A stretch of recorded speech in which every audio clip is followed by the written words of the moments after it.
సంతోషంగా ఉండటానికి 7 రహస్యాలు. ఒక చిన్న ఊరిలో రాము అనే యువకుడు ఎప్పుడూ అసంతృప్తిగా ఉండేవాడు.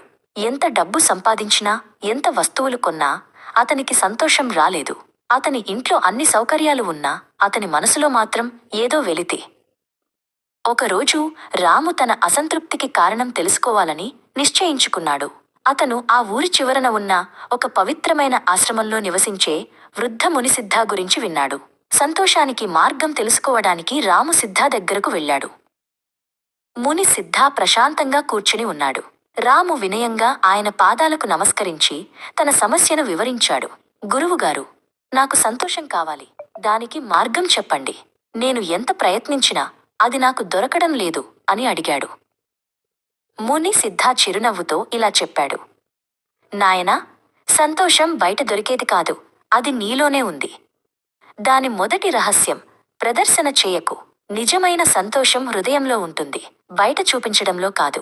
నీ దగ్గర ఏముందని గొప్పలు చెప్పుకోవటం వల్ల నీకు నిజమైన ఆనందం లభించదు. రెండవది, తక్కువ మాట్లాడు, ఎక్కువ విను.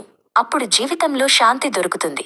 ఇతరుల మాటలను శ్రద్ధగా వినడం ద్వారా నీకు కొత్త విషయాలు తెలుస్తాయి. నీ మనసు ప్రశాంతంగా ఉంటుంది. మూడవది, ప్రతిరోజు కొత్తగా నేర్చుకో. జ్ఞానం పెరుగుతుంటే మనసు తేలికగా ఉంటుంది, కొత్త ఆలోచనలు పుడతాయి. నాల్గవ రహస్యం, ఇతరులకు సహాయం చేయి. ఇతరుల ఆనందంలో నీ సంతోషం దాగి ఉంటుంది.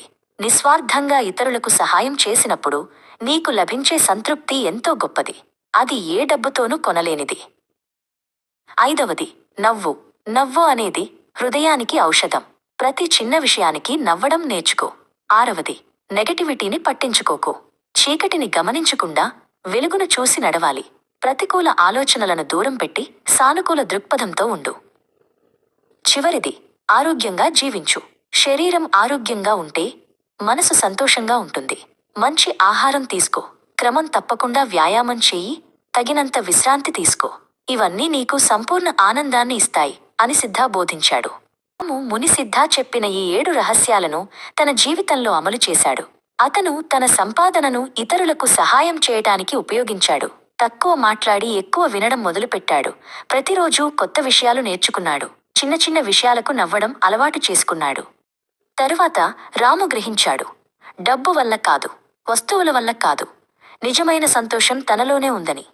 ముని సిద్ధా బోధించినట్లుగా సంతోషం అనేది బయటి ప్రపంచంలో వెతికేది కాదు, అది మన హృదయంలో, మన ఆలోచనలలో, మన కర్మలలో ఉందని తెలుసుకున్నాడు. రాము ఇప్పుడు నిజంగా సంతోషంగా ఉన్నాడు.